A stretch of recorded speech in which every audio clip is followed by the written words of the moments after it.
CBSE ने सेवल जो इसमें टाइम मैक्सिमम मार्क्स कितने होंगे, 40 नंबर का है ये, और टाइम कितना होगा 90 मिनट्स। आपको 90 मिनट्स यानी कि 1.5 घंटा मिलेगा आपको 40 मार्क्स के क्वेश्चंस को अटेम्प्ट करने के लिए। इसमें 3 पार्ट दिया हुआ है, part A, part B and part C. 3 part में दिया हुआ है। पार्ट ए में टोटल कितने क्वेश्चंस हैं, सेक्शन ए में 20 क्वेश्चंस हैं। सारे क्वेश्चंस 1 मार्क के हैं।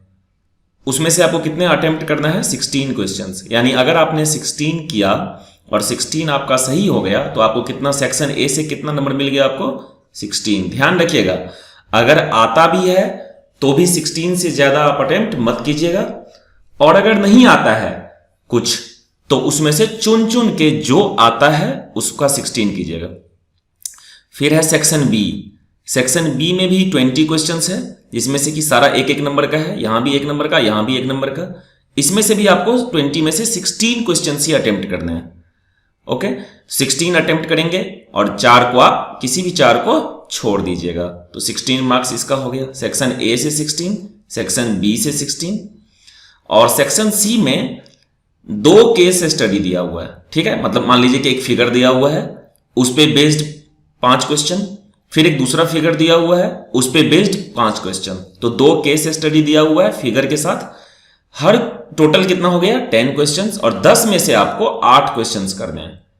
हो सकता है एक का 5 कर लीजिए और दूसरे का 3 कर लीजिए, या फिर दोनों में से 4-4 कर लीजिए।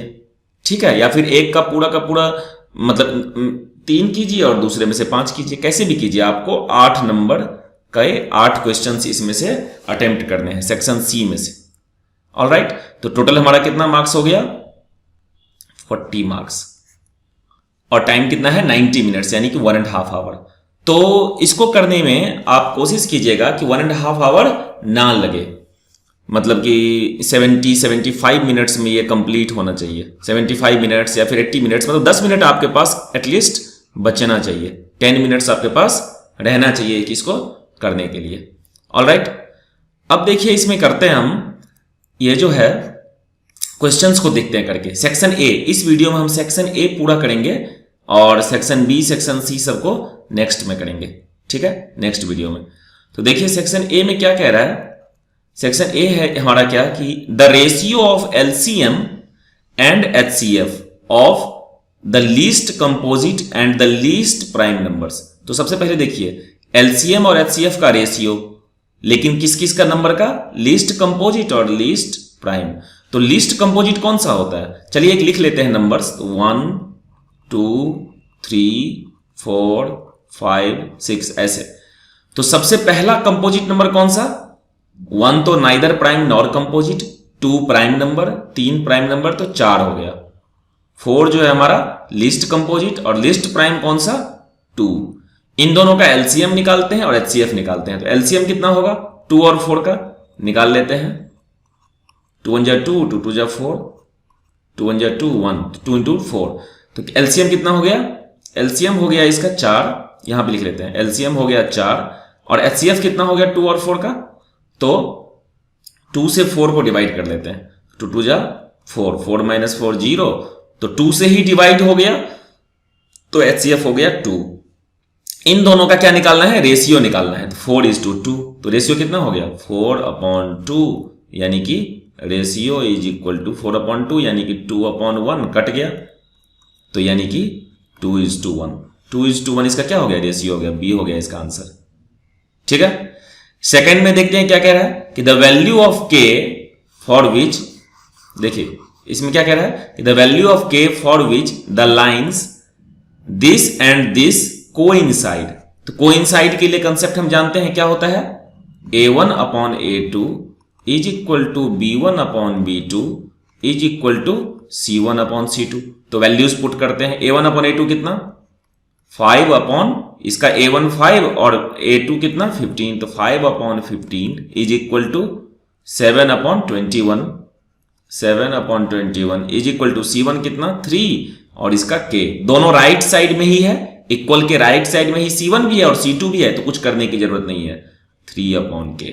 ठीक है, कोइंसाइड करने के लिए तो किसी भी एक को सॉल्व कर लीजिए। मान लीजिए इसको मैं सॉल्व कर लेता हूं, या फिर 5/15 इज इक्वल टू 3/k भी ले सकते हैं। तो इसको सॉल्व करते हैं तो कितना हो गया, 7 × 7 7 3 × 21।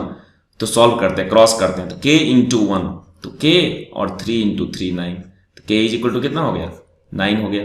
तो ये हमारा ए इसका आंसर हो गया। ओके, फिर क्या कह रहा है, फिर इसमें ये देखते हैं, ये हो गया।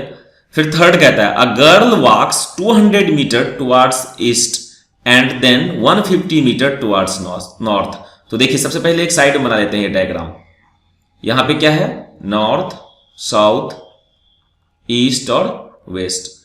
तो कहता है कि वॉक्स 200 मीटर टुवर्ड्स ईस्ट, तो मतलब अभी मान लीजिए कि यहां पे है, पहले 200 मीटर ईस्ट की तरफ गई, यहां से इस डायरेक्शन में 200 मीटर यहां तक गई ईस्ट की तरफ, and then 150 metre towards north. तो नॉर्थ मतलब यहां से ऊपर, ऊपर की तरफ नॉर्थ हमेशा, तो यहां पे अभी है तो यहां से नॉर्थ पे गई, यहां पे फाइनल पोजीशन ये है, initial position A, final position B. तो 150 मीटर ये हो गया 150 मीटर, तो इसको जोड़ देते हैं, तो ये राइट एंगल होता है, ठीक है। देखिए आप यहां पे ये राइट, ये राइट, ये राइट, ये राइट, सारा 90 degree. The distance of the girl from the starting point A और फाइनल पॉइंट बी, तो हमारा यह क्या बन गया, राइट एंगल ट्रायंगल। यानी कि यह क्या चेक करना चाह रहा है, पाइथागोरस थ्योरम। तो निकाल लेते हैं, A B square is equal to this, ये मान लीजिए कि सी है, तो ए सी स्क्वायर यानी कि 200 का स्क्वायर प्लस 150 का स्क्वायर। इसको सॉल्व कर लेते हैं, तो यानी कि ए बी स्क्वायर कितना, 200 का स्क्वायर 2 2 4 और 2 जीरो है तो 4 जीरो स्क्वायर किया, तो और 150 का स्क्वायर 15 15 जा 225, आप कर लीजिएगा, एक जीरो है तो 2 जीरो, दोनों को जोड़ लेते हैं, ये कितना हो गया 625 00 ए बी स्क्वायर। तो यानी कि ए बी कितना, स्क्वायर रूट ऑफ 62500। इसको अगर सॉल्व करें तो 625 का तो 25 और 2 जीरो का 1 जीरो, तो 250 इंटू 250, समझे आपके नहीं समझे, 625 का स्क्वायर रूट 250 और 2 जीरो का स्क्वायर रूट 1, वो तो यानी कि 250 इंटू 250 रहा होगा। तो ए बी कितना आ गया 250 मीटर, यही हमारा आंसर हो गया। तो यानी कि इसका बी हो गया ऑप्शन। यह जो क्वेश्चन है यह 4, यह बड़ा है, इसलिए इसको अलग अलग पेज पे अब करते हैं। ओके, सेक्शन ए के सारे क्वेश्चंस को अब अलग पेज पे करते हैं। तो देखिए यहाँ पे 4 नंबर क्या कह रहा है, कह रहा है 4 में कि the length of the diagonals of rhombus are 24 centimetre and 32 centimetre. मतलब कि एक मान लीजिए कि डायगोनल एक रोम्बस दिया हुआ है, यह दिया हुआ है rhombus A B C D, और इसके डायगोनल्स जो दिए हुए हैं, यह एक डायगोनल दिया हुआ है और दूसरा यह डायगोनल दिया हुआ है। यह जो डायगोनल दिया हुआ है तो डायगोनल्स का लेंथ 24 और 32 है, यानी कि ये पूरा 24 और ये 32, या तो कोई सा भी, तो पूरा 24 है तो ये 12 हो गया, और अगर ये 32 है तो इसका आधा 16 हो गया, ठीक है। और ये परपेंडिकुलर तो होता ही है, तो इससे हम BC निकाल सकते हैं पाइथागोरस थ्योरम से। तो क्या हो जाएगा, BC square is equal to, यहाँ पे ऐसे नहीं लिखते हैं, इतना बड़ा नहीं करना है ऑब्जेक्टिव में, 12 स्क्वायर प्लस 16 स्क्वायर, तो यानी कि 12 कितना 144 12 का स्क्वायर और 16 स्क्वायर 256। आपको याद नहीं है तो करके देख लीजिएगा। ये कितना हो गया 400, तो BC कितना हो गया स्क्वायर रूट ऑफ 400, तो यानी कि 20, ये 20 मीटर ये निकल गया मेरा, सेंटीमीटर सॉरी 20 सेंटीमीटर ये निकल गया। अब इसका पूछ क्या रहा है, find the length of the altitude. Altitude मतलब यहां से यहां तक का लेंथ, तो ये ऐसे परपेंडिकुलर ड्रॉ कर देते हैं और ये लेंथ निकालना है एल्टीट्यूड का। तो इसका एरिया दो तरीके से निकालेंगे। एक तो एरिया क्या होता है, एक तो एरिया होता है क्या बेस इंटू हाइट, और एक एरिया क्या होता है रोम्बस का 1/2 इंटू डायगोनल 1 इंटू डायगोनल 2। तो इस फॉर्मूला में अगर मैं पुट करूंगा तो ऑटोमेटिक इसका यह एल्टीट्यूड निकल जाएगा। इसका बेस कितना, ये पूरा साइड 20, तो 20 इंटू एल्टीट्यूड को हाइट मान लेते हैं और इसमें वैल्यू पुट करते हैं 1/2 इंटू D1 कितना है इसका पूरा का पूरा 24 और इंटू दूसरा डायगोनल का लेंथ कितना 32। सॉल्व कर लेते हैं इसको, ये कितना हो जाएगा, ये हो जाएगा 2 से कैंसिल करते हैं 2 12, तो H कितना निकल गया सीधा, ये 12 इंटू 32 तो राइट साइड में था और ये 20 इधर चला गया 20। अब इसको कैंसिल कर देते हैं, कितना निकल जाएगा 2 6 जा 12, 2 10 जा 20, ठीक है। डेसिमल में आ जाएगा, नीचे में 10 है तो इसको ऐसे ही छोड़ देते हैं, तो 32 6 जा 32 इंटू 6, 6 टू जा 12 1 और 6 जा 18 192 अपॉन 10 यानी कि 19.2 सेंटीमीटर। यही हमारा एल्टीट्यूड का लेंथ हो गया, बी हो गया हमारा यह। ऑल राइट, ठीक है, ये समझ में आ गया। अब हम करते हैं फिफ्थ क्वेश्चन। फिफ्थ में क्या कह रहा है कि 2 fair coins are tossed, 2 coins को टॉस किया गया। What is the probability of getting at the most one head, at the most या at most one head, at the most मतलब ज्यादा से ज्यादा एक हेड। तो 2 कॉइन को टॉस किया गया, 2 कॉइन्स को टॉस किया गया, क्या क्या निकलेगा? हो सकता है कि दोनों पे हेड आ जाए, या हो सकता है कि एक पे हेड और दूसरे वाले पे टेल आ जाए, या हो सकता है कि पहले वाले पे टेल आ जाए और दूसरे वाले पे हेड आ जाए, या फिर हो सकता है कि दोनों पे ही टेल आ जाए। तो टोटल पॉसिबल आउटकम्स कितने हो गए? 4, 1 2 3 4। और eight the most one head, ज्यादा से ज्यादा एक हेड होना चाहिए। तो ये होगा, नहीं होगा, ये होगा, हाँ होगा, ज्यादा से ज्यादा एक, ये भी होगा और ये भी होगा। क्योंकि ज्यादा से ज्यादा एक बोला है तो इसमें नहीं है, तो कोई बात नहीं। तो इसका प्रोबेबिलिटी कितना हो गया? Probability of the eight the most one head is equal, मैं शॉर्ट में लिख रहा हूं, ज्यादा आप इस पे मतलब ध्यान मत दीजिएगा। कितना हो जाएगा? एट द मोस्ट हेड कितने वाले? वन हेड वाले कितने वाले? मैक्सिमम वन हेड वाले 1 2 3, तो 3 अपॉन टोटल कितने? 4, 3 अपॉन 4। इसका ये ए हो गया इसका आंसर। ऑल राइट, अब करते हैं इसका 6 देखते हैं। 6 में क्या कह रहा है कि triangle ABC is similar to triangle PQR. Figure बना लेते हैं, यह एबीसी और यह पीक्यूआर, एबीसी और यह पीक्यूआर।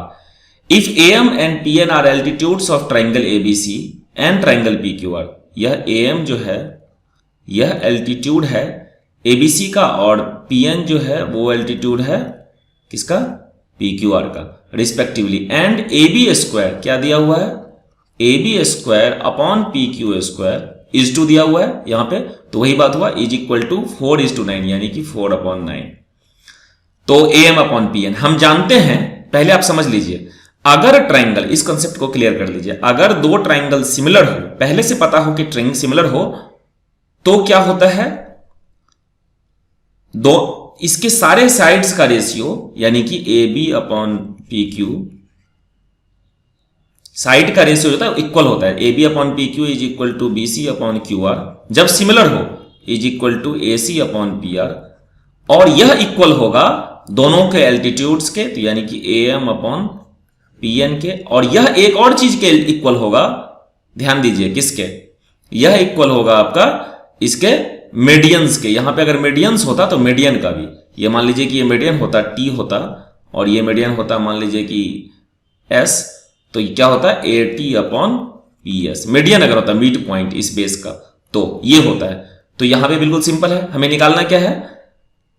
ए एम अपॉन पी एन। तो हम जानते हैं कि A B upon P Q is equal to A M upon P N, तो यानी कि A B square upon P Q square is equal to A M का स्क्वायर अपॉन पी एन का स्क्वायर।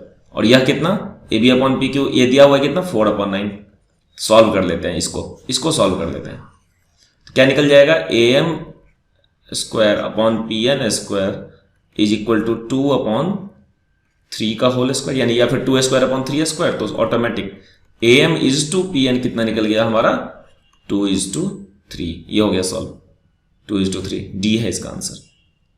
ओके, अब चलते हैं 7th में, देखते हैं 7th में क्या कह रहा है कि if 2 sine square beta minus cos square beta is equal to 2 then beta is equal to, मतलब ये दिया हुआ है। तो हम इसको लिख लेते हैं पहले 7th में, अभी 7th को सॉल्व कर रहे हैं, ठीक है। तो क्या कह रहा है? 2 sine square beta minus cos square beta is equal to 2, ठीक है। दोनों को किसी एक में कन्वर्ट कर लेते हैं। तो यहां पे लिख लेते हैं 2 sine square beta minus cos square beta को क्या लिख सकते हैं? 1 minus sine square beta is equal to, हम जानते हैं, क्या जानते हैं कि sine square theta plus cos square theta is equal to 1। तो अगर मैं कॉस स्क्वायर को कन्वर्ट करना चाहूं साइन स्क्वायर में, तो साइन स्क्वायर उधर चला जाएगा, तो क्या हो जाएगा? Cos square theta is equal to 1 minus sine square theta. Put कर दिया, अब इसको सॉल्व कर देते हैं। यहां पे थीटा का वैल्यू बीटा है, तो ये हो गया 2 sine square beta minus minus से मल्टीप्लाई करते हैं, -1 plus sine square beta is equal to 2, तो 2 sine square beta plus sine square beta 3 sine square beta is equal to 1, -1 उधर चला गया तो 2 प्लस 1 तो यानी कि 3, तो sine square beta is equal to 3 और यह 3 इंटू से डिवीजन में चला गया तो कट के कितना हो गया 1, तो साइन स्क्वायर बीटा 1 तो यानी कि साइन बीटा कितना, साइन स्क्वायर बीटा अगर 1 तो यानी कि साइन बीटा √1 यानी कि 1, तो साइन बीटा 1। अब देखिए साइन बीटा अगर 1 तो यानी कि साइन बीटा को मैं क्या लिख सकता हूं, साइन कितना 1, वैल्यूज आपको याद होगा, तो साइन कितना 1 90, तो साइन 90 डिग्री 1, तो देयरफॉर बीटा कितना आ गया हमारा 90 डिग्री आ गया, यानी एंगल कितना था 90 डिग्री था उसका, तो इसका आंसर हो गया बी। ओके, अब देखते हैं इसमें एट्थ में क्या, एट्थ में कह रहा है क्या, एट्थ में कह रहा है, देखिए ध्यान से, प्राइम फैक्टराइजेशन ऑफ, यहां पे एट्थ आप सॉल्व कर रहे हैं, prime factorisation of the denominator of a rational number with the decimal expansion this, मतलब कि कोई एक पी के अपॉन क्यू दिया हुआ है और कह रहा है कि जब पी इसको सॉल्व किया तो आया 44.123, तो prime factorisation of the denominator, तो डिनोमिनेटर में, डिनोमिनेटर का जो प्राइम फैक्टराइजेशन किया होगा उस रैशनल नंबर का, तो वो उसका फॉर्म कैसा रहा होगा, उसके फैक्टर्स क्या रहे होंगे। देखिए हम जानते हैं कि यह टर्मिनेटिंग है, यह क्या है टर्मिनेटिंग है, टर्मिनेटिंग जब भी होगा तो डिनोमिनेटर के फैक्टर्स में क्या होंगे, सिर्फ 2 या सिर्फ 5, तो इसमें देखिए 3 है, फैक्टर्स में कह रहा है कि 3 भी है, तो नहीं है, ये नहीं होगा, इसमें भी 3 है, 2 और 5 तो है लेकिन 3 है, ये भी नहीं होगा, ये होगा सिर्फ 2 और 5, इसमें भी 3 और 5 है तो ये नहीं होगा, तो इसका आंसर क्या हुआ, सी हुआ, इसका आंसर क्या हुआ, सी हुआ, सिर्फ 2 और 5 हो सकता है। ऑलराइट, और इसके बाद अब देखते हैं नाइन्थ में क्या कह रहा है कि the lines x is equal to a and y is equal to b are, तो समझिए इस बात को, अगर मान लीजिए कि यह एक कार्टेशियन प्लेन है, यह एक कार्टेशियन प्लेन है, यहां पे x, यहां पे x डैश, यहां पे y, यहां पे y डैश, तो x is equal to a, मान लीजिए कि a का वैल्यू मान लीजिए 2 है, कुछ भी है, तो यहां पे कहीं पे 2 होगा, यहां पे तो ओरिजिन है, तो x इज इक्वल टू इतना, तो 2 से या a से, जो भी मान लीजिए a है, तो यहां से y एक्सिस के पैरेलल एक लाइन ड्रॉ कर लिया, यह हमारा पहले का ग्राफ हो गया, x is equal to a का, और y is equal to b, तो y b ले लेते हैं, अगर नेगेटिव b होता, मान लीजिए कि -4 b होता -b, तो नीचे में लेते, x होता -a, तो इधर लेते लेफ्ट साइड में, ओरिजिन के लेफ्ट में, तो y is equal to b है, यहां पे मान लीजिए b है, तो क्या करते हैं, y is equal to b का ग्राफ क्या होता है, x एक्सिस के parallel y is equal to b से, तो यह हमारा क्या हुआ, y is equal to b का ग्राफ, तो यह कहां पे इंटरसेक्ट कर रहा है, एक पॉइंट पे इंटरसेक्ट कर रहा है, तो इसका मतलब इसका कैसा सॉल्यूशन होगा, यूनिक सॉल्यूशन होगा, और या फिर लाइन बोल रहा है the lines are intersecting, intersect कर रहा है तो इंटरसेक्टिंग। अगर सॉल्यूशन के फॉर्म में पूछता कि कैसा सॉल्यूशन होगा, तो क्या बोलते हैं हम, यूनिक सॉल्यूशन होगा। ऑलराइट, अब देखते हैं इसका टेंथ में क्या कह रहा है कि the distance of point this from the origin is, तो यानी कि इस पॉइंट का, तो यहां पे एक पॉइंट है हमारा a-5 6 कोऑर्डिनेट ज्योमेट्री का है, फ्रॉम द ओरिजिन, इसका डिस्टेंस कहां से, ओरिजिन से, ओरिजिन का कोऑर्डिनेट क्या होता है 0 0, तो यह ए बी मुझे निकालना है, ए ओ निकालना है ओरिजिन से इस पॉइंट का डिस्टेंस, तो सिंपल हम जानते हैं कि ए ओ इज इक्वल टू, यानी ओरिजिन डिस्टेंस का फॉर्मूला क्या होता है, square root of x2 minus x1 का whole square plus y2 minus y1 का होल स्क्वायर। सॉल्व कर देते हैं, वैल्यू पुट करते हैं, x2 कितना, यहां मान लीजिए, यहां मान लेते हैं x1 है, तो -5 माइनस 0 का होल स्क्वायर और प्लस 6 माइनस 0 का होल स्क्वायर। यहां पे एक चीज ध्यान दीजिए, हम यहां पे ये भी लिख सकते हैं कि 0 और -5, तो 0 प्लस 5 का स्क्वायर प्लस 0 माइनस 6 का होल स्क्वायर, फॉर्मूला के हिसाब से। लेकिन ये माइनस ये कीजिए, तो दोनों में वही करना है, दिस माइनस दिस और दिस माइनस दिस, यहां पे वही किया मैंने, या फिर 0 माइनस 5 कीजिए या फिर 0 माइनस 6 कीजिए, कोई फर्क नहीं पड़ता है। तो ये मैं हटा देता हूं अभी के लिए, इसको सॉल्व कर लेते हैं, कितना हो गया सॉल्व करके, -5 माइनस 0, तो यानी कि -5 का स्क्वायर और प्लस 6 का स्क्वायर, यह कितना हो गया, -5 का स्क्वायर 25 प्लस 6 6 जा 36, ये कितना आ गया, रूट में 6 5 11 1 3 1 4 2 6 रूट 61, तो सिंपल इसका यूनिट क्या हो गया, रूट 61, डी है इसका आंसर 10th क्वेश्चन का कितना था आंसर? डी था। अब 11th करते हैं। 11th में क्या कह रहा है कि if A square is equal to इतना, यानी कि ए स्क्वायर दिया हुआ है हमारा 23/25, तो ए कितना होगा? ए होगा, स्क्वायर उधर चला जाएगा तो स्क्वायर रूट ऑफ 23/25, और ये सॉल्व करके कितना होगा? रूट 23 ऊपर में तो सॉल्व होगा नहीं, तो ऊपर में रूट 23 ही रह जाएगा, लेकिन नीचे में रूट 25 कितना हो जाएगा? 5। तो यह एक इरेशनल नंबर है रूट 23, और यह रैशनल है, तो ओवरऑल यह क्या हो गया? इरेशनल हो गया। इरेशनल, और इरेशनल कौन सा है? बी है। तो ये हो गया हमारा बी। ओके, अब इसका देखते हैं। अब इसमें 11th के बाद 12th करते हैं। 12th में क्या कह रहा है कि if LCM of this and this is equal to this. 12th question देखते हैं। If LCM of this and this equal to this, HCF of this and equal to, then next हम फॉर्मूला जानते हैं। क्या जानते हैं? कि LCM into HCF of two numbers is equal to product of two numbers, यानी कि number 1 into number 2, product of numbers. तो एलसीएम कितना इन दोनों का? 36 इंटू एचसीएफ कितना? 2, और प्रोडक्ट ऑफ नंबर्स, तो नंबर्स कौन कौन सा? x और 18। यहां पे भी और यहां पे भी देखिए, x इंटू 18, x निकल जाएगा। कैसे निकल जाएगा? 18 को इधर लेके आ जाते हैं। 36 into 2 upon 18 is equal to x। Solve करते हैं। 18 हो जाए 18, 18 2 जा 36, और 2 2 जा 4, तो x इज इक्वल टू कितना आ गया? 4 आ गया। हमारा सॉल्व हो गया। x इज इक्वल टू 4 हमारा हो गया।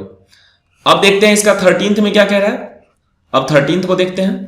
कहता है in triangle ABC right angle at B. बना लेते हैं एक ट्राइंगल एबीसी बना लेते हैं। A right angle at B बोला है, तो बी पे राइट एंगल होना चाहिए। यहां पे बोला है कि right angle at B, B पे हमने बना लिया। tan A is equal to √3, तो tan ए लिख लेते हैं।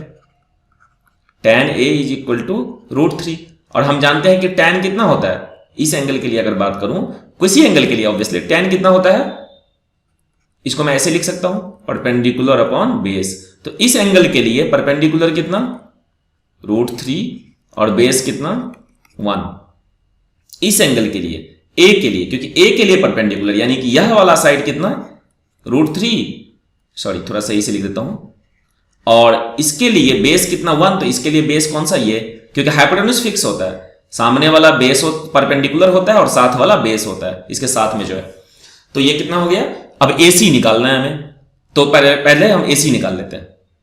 पाइथागोरस थ्योरम से क्या हो जाएगा?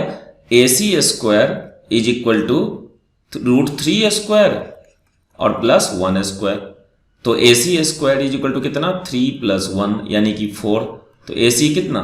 √4 यानी कि 2। तो AC मेरा 2 आ गया। अब पूछ रहा है cos A cos C sin A sin C, यानी कि इस एंगल के लिए भी साइन निकालिए, कॉस निकालिए, और इसके लिए भी साइन कॉस निकालिए। तो चलिए निकाल लेते हैं। साइन ए कितना? इस एंगल के लिए साइन ए कितना? साइन का फॉर्मूला क्या होता है? Perpendicular upon hypotenuse. तो इसके लिए परपेंडिकुलर कौन सा? √3, हाइपोटेन्यूज कौन सा? 2। फिर कॉस ए, इस एंगल के लिए कॉस निकालते हैं, तो बेस अपॉन हाइपोटेन्यूज। इसके लिए बेस कितना? 1, और हाइपोटेन्यूज कितना? 2, निकल गया। फिर इसके लिए भी निकालते हैं साइन सी, परपेंडिकुलर अपॉन हाइपोटेन्यूज। इसके लिए, अब इस एंगल के लिए परपेंडिकुलर कौन सा? ये 1 सामने वाला, तो 1 अपॉन हाइपोटेन्यूज तो फिक्स है 2, और cos C। इसके लिए बेस कितना? √3, तो बेस अपॉन हाइपोटेन्यूज तो √3 अपॉन 2। ये निकल गया। अब हमें इस इक्वेशन में, अब हमें क्या करना है? इस इक्वेशन में वैल्यू पुट करना है, इसमें ये जो हमें निकालना है। तो चलिए निकालते हैं। यहां पे cos A का वैल्यू पुट करते हैं। कितना है? 1/2, तो 1/2 इंटू cos C √3/2 पुट करते हैं, माइनस साइन A, यहां पे है साइन A कितना? √3/2 इंटू साइन C कितना? 1/2, और इसको सॉल्व कर देते हैं। ये हो गया √3/2, 2 जा 4, माइनस √3/4, ये कट गया, तो दिस माइनस दिस 0 हो गया। इसका वैल्यू B हो गया। इसका आंसर कितना हो गया? B हो गया। ऑल राइट, अब नेक्स्ट करते हैं 14th में क्या कह रहा है कि if the angles of triangle ABC are in ratio 1:1:12 respectively, the largest angle being angle C। ठीक है, तो हम बना लेते हैं। मान लीजिए कि एक ऐसा फिगर बना लेते हैं कुछ भी, ये हमें अभी कुछ पता नहीं है हमें, लेकिन तब भी मैं बना रहा हूं। एंगल सी सबसे बड़ा एंगल है और यह ए है और यह बी है। कह रहा है एबीसी के 3 एंगल जो है, सबसे बड़ा वाला जो है ये है और दोनों बाकी के दोनों बराबर है। ये दोनों क्या है? बराबर है, क्योंकि 2 बराबर और 1 उसका डबल। तो इसमें अगर मान लीजिए कि मैं एक्स एक्स करके लगाऊं तो तीनों एंगल्स कितने हैं? 1x plus 1x plus 2x, और तीनों का सम अगर निकाले तो कितना होता है? 180। तो कितना हो जाएगा? 1 1 2 2 4, 4x इज इक्वल टू 180। तो x is equal to 180 upon 4। तो ये कितना हो गया? 45 डिग्री। तो यानी x 45। तो पहला एंगल कितना? 45। दूसरा एंगल कितना? वो भी 1x, तो 45। और नेक्स्ट वाला कितना? 45 टू जा 90 डिग्री। तो यानी कि ये 45, ये 45 और ये 90। The largest angle being C, then the value of sec A upon cosec B minus tan A upon cot B. तो बहुत सिंपल है, वैल्यू पुट कर देते हैं इसका। इसको थोड़ा सा एक कम करते हैं, इसको थोड़ा सा सॉल्व कर लेते हैं। ये जो कह रहा है ना, वैल्यू पुट करने से पहले निकालते हैं सेक ए अपॉन कॉसेक बी, या फिर कोई फायदा नहीं है, वैल्यू पुट कर देते हैं। ठीक है, सेक ए कितना? सेक ए यहां पे निकाल लेते हैं। सेक ए कितना?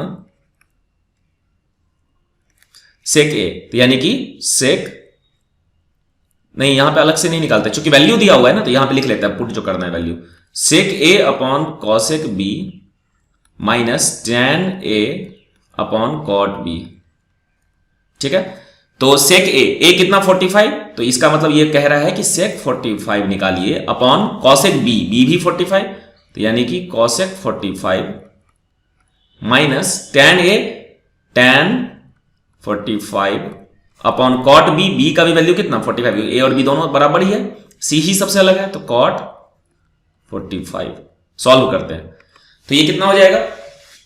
सेक 45 का वैल्यू कितना? सेक 45 हमारा कॉस 45 से आएगा। कॉस 45 कितना होता है? देखिए 45 के उसमें क्या होता है? 1/√2, 1/√2 और 1। ये क्या होता है? साइन। ये क्या होता है? कॉस। और ये क्या होता है? टैन। तो sine theta, sine cos tan. तो सेक कितना? कॉस का उल्टा, तो यानी कि √2 अपॉन कॉसेक 45, साइन का उल्टा तो √2 माइनस tan 45 कितना? 1 अपॉन कॉट 45, कॉट tan का उल्टा, तो इसका भी रेसिप्रोकल 1। तो ये √2 अपॉन √2 1 माइनस 1, तो ये कितना आ गया? 0 आ गया। इसका मतलब इसका आंसर है ए 14th में। ओके, अब करते हैं 15th में क्या कह रहा है? 15 देखिए यहां पे कह रहा है कि the number of revolutions made by a circular wheel of radius 0.7 metre in rolling a distance of इतना। ठीक है, the number of revolution made by circular wheel, एक सर्कुलर व्हील दिया हुआ है, यह सर्कुलर व्हील दिया हुआ है जिसका रेडियस दिया हुआ है कितना? 0.7 दिया हुआ है मीटर। तो सबसे पहले इसका सरकमफ्रेंस निकाल लेते हैं। तो सरकमफ्रेंस का फॉर्मूला क्या होता है? 2πr, यानी कि वैल्यू पुट करें तो 2 इंटू 22/7 इंटू रेडियस कितना?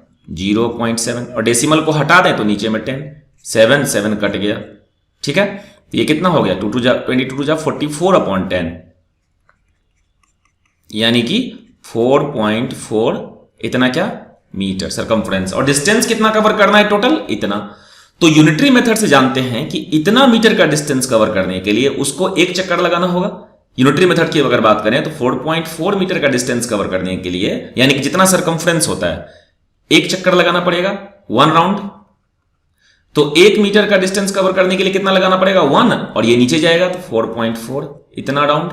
तो टोटल कितना मीटर में डिस्टेंस कवर करना है? तो 176 मीटर। कितना करना पड़ेगा? 1 अपॉन 4.4 इंटू 176। डेसिमल हटा के ऊपर में 10 से मल्टीप्लाई कर देते हैं और इसको कैंसिल करते हैं 2 से पहले।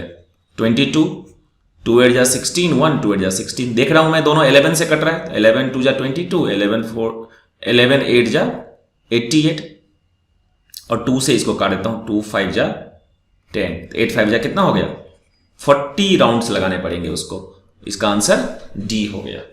ऑलराइट, अब देखते हैं इसका 16th क्वेश्चन। 16th में क्या कह रहा है? ABC is triangle ABC is such that AB is equal to 3 centimetre. This similar दिया हुआ है।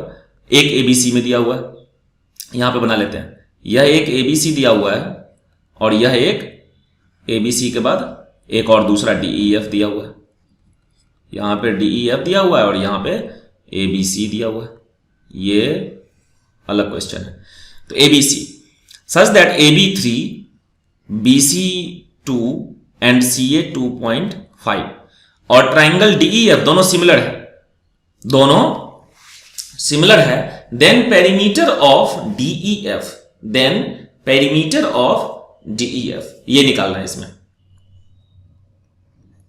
हम जानते हैं कि, और इसमें एक चीज और दिया हुआ है, EF is equal to 4 centimetre, ये दिया हुआ है 4 सेंटीमीटर। हम जानते हैं कि अगर दो ट्राइंगल सिमिलर हो, याद रखिए, तो दोनों के साइड्स का रेशियो जो होता है वो तो इक्वल होता ही है, और वह इक्वल होता है दोनों के पेरीमीटर के रेशियो के भी।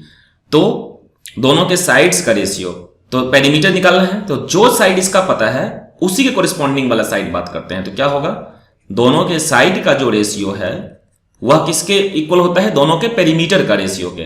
तो इसका पेरीमीटर कितना, 3 2 5 2 7 7.5 अपॉन इसका पेरीमीटर कितना नहीं पता, तो इसको लिख देते हैं पेरीमीटर ऑफ ट्राइंगल DEF। हो गया, इक्वेशन बन गया।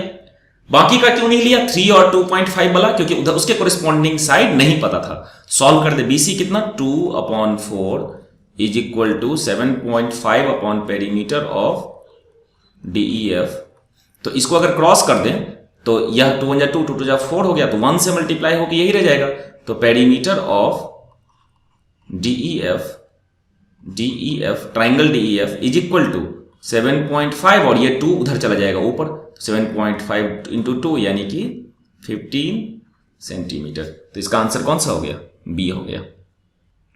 ओके, अब देखते हैं 17th में क्या कह रहा है कि in the figure if DE parallel to BC, DE जो है यह जो है इसके पैरेलल दिया हुआ है, DE parallel to BC, AD is equal to 3, यह 3 दिया हुआ है, BD इज इक्वल टू 4, यह 4 दिया हुआ है, BC इज इक्वल टू 14, यह 14 दिया हुआ है।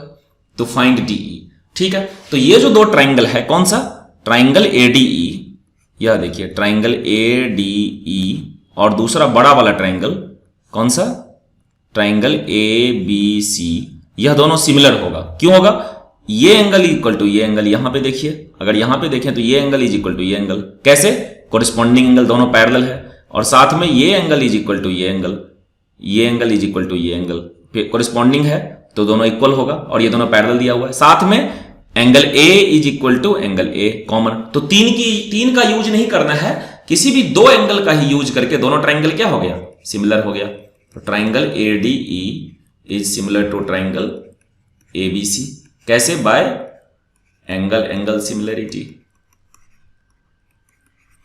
ठीक है, सिमिलर हो गया तो साइड्स का रेशियो इक्वल होगा, और साइड कौन कौन सा इन्वॉल्व है, DE और BC और AD, और साथ में ये पूरा AB। तो हम लिख लेते हैं AD upon AB is equal to DE upon BC is equal to AE upon AC। लेकिन AE अपॉन AC इस तरफ अगर ना कुछ पता है और ना कुछ पूछ रहा है, तो इसको हटा ही देते हैं, अभी इसको लिखने की जरूरत नहीं है। इधर वैल्यू पुट करते हैं, AD कितना 3 अपॉन AB कितना 3 और 4 दोनों मिला के 7, DE कितना नहीं पता, यही तो पूछ रहा है, अपॉन BC कितना पूरा का पूरा 14। सॉल्व कर देते हैं, 14 को इधर लेके आते हैं, तो 3/7 और D 14 इधर से इधर आएगा तो ऊपर आएगा, और उधर बच गया DE। हो गया, सॉल्व कर देंगे, आ जाएगा 7 1 7 7 2 14 3 2 6, तो DE का वैल्यू कितना हो गया 6 सेंटीमीटर। ये हमारा B इसका आंसर हो गया। ओके, अब नेक्स्ट देखते हैं 18th में क्या कह रहा है, कह रहा है कि if 4 tan beta is equal to 3 then this. तो आसान है, ये हमने पढ़ रखा है, NCERT में भी आई है। तो 4 tan बीटा, देखिए 4 tan beta is equal to 3, तो tan बीटा कितना 3/4, और tan बीटा होता क्या है, tan होता क्या है, परपेंडिकुलर अपॉन बेस। ठीक है, तो यानी कि जिस राइट एंगल ट्राइंगल का पार्ट है यह, मान लीजिए कि यह राइट एंगल ट्राइंगल है, तो और यह बीटा है, यह क्या है हमारा बीटा है, बीटा एंगल है। तो बीटा के लिए परपेंडिकुलर, इस एंगल के लिए परपेंडिकुलर दिया हुआ है हमारा ये वाला 3, बेस दिया हुआ है 4, तो ये निकालेंगे तो ऑटोमेटिक 5 आएगा। तो चाहे तो आप निकाल के देख लीजिए, क्या होगा, hypotenuse square is equal to perpendicular square plus base square, Pythagoras theorem से। तो H square is equal to perpendicular कितना 3 स्क्वायर और बेस कितना 4, तो 4 स्क्वायर। ये हो गया 9 + 16, तो ये हो गया 25। तो एच स्क्वायर 25, तो एच इज इक्वल टू √25, तो ये कितना आ गया 5 सेंटीमीटर। तो ये 5 आ गया ऑटोमेटिक, ये मैंने करके भी दिखा दिया। अब हमें sign beta cos beta, sign beta cos beta ये निकालना है, तो कोई दिक्कत नहीं, पहले निकाल लेते हैं साइन बीटा। साइन बीटा कितना होगा, परपेंडिकुलर अपॉन हाइपोटेन्यूज, तो परपेंडिकुलर कितना 3/5 और कॉस बीटा कितना बेस अपॉन हाइपोटेन्यूज, तो बीटा के लिए बेस कितना 4/5। अब इसमें वैल्यू पुट कर देते हैं, क्या वैल्यू है 4 sign beta, 4 into sine beta कितना 3/5 माइनस 3 इंटू कॉस बीटा कितना 4/5 अपॉन में फिर है 4 साइन बीटा, तो 4 इंटू साइन बीटा कितना 3/5 माइनस सॉरी प्लस, नीचे में प्लस है यहाँ पे 3 कॉस बीटा, 3 इंटू 4/5। इसको सॉल्व कर देंगे तो हमारा आंसर आ जाएगा। करते हैं इसको, ये कितना हो जाएगा 12/5 माइनस 12/5 अपॉन 12/5 प्लस 12/5। देखिए ऑब्जेक्टिव करना है तो ऊपर वाला 0 हो गया, नीचे वाला क्या हो रहा है मुझे जोड़ने की जरूरत नहीं है, वैसे होगा 24/5, लेकिन 0/anything इज इक्वल टू क्या 0, तो इसका आंसर क्या हो गया 0 हो गया। ऑब्जेक्टिव में ऐसे फटाक से करते हैं, कुछ भी लिखने की ज्यादा जरूरत नहीं है। 18th हो गया। अब 19th देखते हैं इसका, कहता है कि one equation of a pair of dependent linear equation is this, the second equation can be. इसके साथ डिपेंडेंट, तो डिपेंडेंट होने के लिए हम जानते हैं क्या होता है a1/a2 should be equal to b1/b2 and this is equal to c1/c2, तभी डिपेंडेंट होगा। डिपेंडेंट का मतलब क्या, डिपेंडेंट का मतलब कोलिनियर, यानी कि एक ही लाइन के ऊपर दूसरा आ रहा है, कोइंसिडेंट जो बोलते हैं वही डिपेंडेंट होता है। तो सब इक्वल होना चाहिए। देखिए -5 अगर 10 करें पहले वाले में तो कितना होगा -1/2, a1/a2 का वैल्यू कितना आएगा -1/2 और 7/14 क्या हो जाएगा 1/2, तो ये तो इक्वल नहीं हुआ, तो पहला वाला तो गया भाई। दूसरा वाला चेक करते हैं -5/-10, तो -5/-10 इसको सॉल्व करेंगे तो 1/2 आ जाएगा, तो ये तो 1/2 आ गया। ठीक है, इसको हटा देते हैं यहां से इसको भी हटा देते हैं। ये आ गया 1/2 a1/a2, b1/b2 कितना 7/-14, तो ये हो गया -1/2, तो ये भी नहीं हुआ। थर्ड का चेक करते हैं -5/-10 1/2, 7/14 ये भी 1/2। लेकिन यहां पे एक चीज देखिए c1/c2, वैसे तो आप देखिएगा तो 2/4 1/2 बोलिएगा, लेकिन नहीं होगा ये। क्यों, क्योंकि इसका c जो है राइट साइड में है इक्वल के दाहिनी तरफ, और इसका c क्या है लेफ्ट में है, तो नहीं हो पाएगा। इसका c अगर उधर लेके जाएंगे तो -4 आप सोच के सॉल्व कीजिए, ये सोच के सॉल्व मत कीजिए। तो 2/-4 कितना -1/2, तो ये तो पैरेलल हो गया ना, कोइंसिडेंट तो हुआ नहीं, तो तीसरा भी नहीं हुआ, तो ऑटोमेटिक चौथा होगा। और चाहे तो आप चेक करके देख लीजिए। देखिए -5/10 तो -1/2, 7/-14 तो -1/2 और 2/-4 तो -1/2, तो तीनों इक्वल है, तो ये हमारा डी इसका आंसर हुआ। ऑलराइट, फिर कह रहा है इसमें क्या 20th अब करते हैं। अब कौन सा कर रहे हैं 20, कह रहा है कि a letter of English alphabet is chosen at random, what is the probability that it is letter of the word this mathematics का। तो देखिए कितने लेटर्स हैं इसमें, अलग अलग काउंट करते हैं, अलग अलग याद रखिएगा, क्योंकि ए आएगा तो इसी का आएगा, तो इसलिए वो नहीं, कितने अलग अलग लेटर्स हैं। एक है एम, एक है ए, एक है टी, एक है एच, एक है ई। एम तो हमारा रिपीट हो गया तो इसको नहीं काउंट करेंगे, ए भी हमारा रिपीट हो गया तो इसको नहीं काउंट करेंगे, टी भी हमारा रिपीट हो गया तो इसको नहीं काउंट करेंगे। फिर है आई, फिर है सी और फिर है एस। कितने हुए 1 2 3 4 5 6 7 8, टोटल 8 हुआ। तो अगर इन 8 में से कोई भी आएगा तो इसका मतलब मैथमेटिक्स का अल्फाबेट आ रहा है। अब समझे कि नहीं समझे, इसका मतलब मैथमेटिक्स में से लेटर आ रहा है, तो क्या हो गया मैथमेटिक्स का लेटर आने का चांस क्या 8 अपॉन, और टोटल कितने होते हैं लेटर्स 26। तो सॉल्व करते हैं 2 4 जा 8 और 2 13 जा, तो 4/13। इसका आंसर कितना हो गया ए हो गया, बाकी इसका ऑप्शन नहीं होगा, हटा देते हैं। तो क्या हो जाएगा इसका 4/13। तो इस तरीके से यह section A total 20 questions complete हो गया। और नेक्स्ट वीडियो में हम करेंगे सेक्शन बी। अगर अभी तक आपने इस चैनल को सब्सक्राइब नहीं किया है तो प्लीज सब्सक्राइब कर लीजिए और अपने ज्यादा से ज्यादा दोस्तों तक शेयर कीजिए और बने रहिए, सारा कंप्लीट सिलेबस इसमें करवाएंगे।